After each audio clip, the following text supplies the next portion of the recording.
Então, para quem não entendeu, durante o processo em que o Paquetá foi absolvido de manipular, de forçar os cartões para manipular apostas esportivas, dessa parte ele foi absolvido e não corria nenhum risco de ser suspenso, nem nada, de ser punido e até ser banido, que havia esse risco.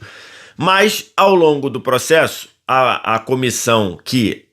essa comissão reguladora que investigou o caso da Federação Inglesa, ela acusou o Paquetá de não ter colaborado com as investigações, de não ter respondido às perguntas, de não ter ajudado na investigação.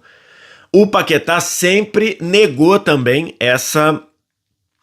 ter culpa nisso. Ele, na visão dele, da equipe jurídica dele, ele sim contribuiu com as investigações, mas ele foi considerado culpado. E aí ficou pendente qual seria a punição para isso, que poderia ser uma suspensão, não suspensão de anos, como era a outra acusação, mas ele poderia ter suspenso uma ou outra partida e ele poderia pegar multas pesadas por isso, tá? Ou seja, essas duas violações na regra F3, ou seja, de colaborar com as investigações, poderiam dar ao Paquetá uma suspensão de, sei lá, alguns meses, alguns jogos, ou poderia dar multa. E no fim não vai dar nada, nem uma coisa, nem outra, porque ele, na verdade, foi punido com uma repreensão e uma advertência da comissão reguladora. Então, esse foi o desfecho. Ele foi considerado culpado por não contribuir com as investigações, mas no máximo o que pegou para ele foi uma advertência de dizer: olha, não foi boa a sua conduta, você não agiu do jeito que deveria, você foi considerado culpado, mas está aqui uma advertência. A comissão explicou que o ponto inicial de sanção seria uma multa, mas depois essa multa caiu para apenas essa repreensão para futuras situações em que o Paquetá precise colaborar com as investigações. É curioso que a Federação Inglesa, inclusive, ou essa comissão, chegou a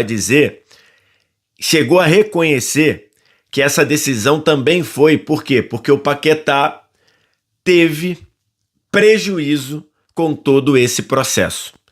E chegou a dizer, inclusive, que o Paquetá teve estresse mental sofrido por todo o processo, que o Paquetá teve a carreira prejudicada com todo esse processo.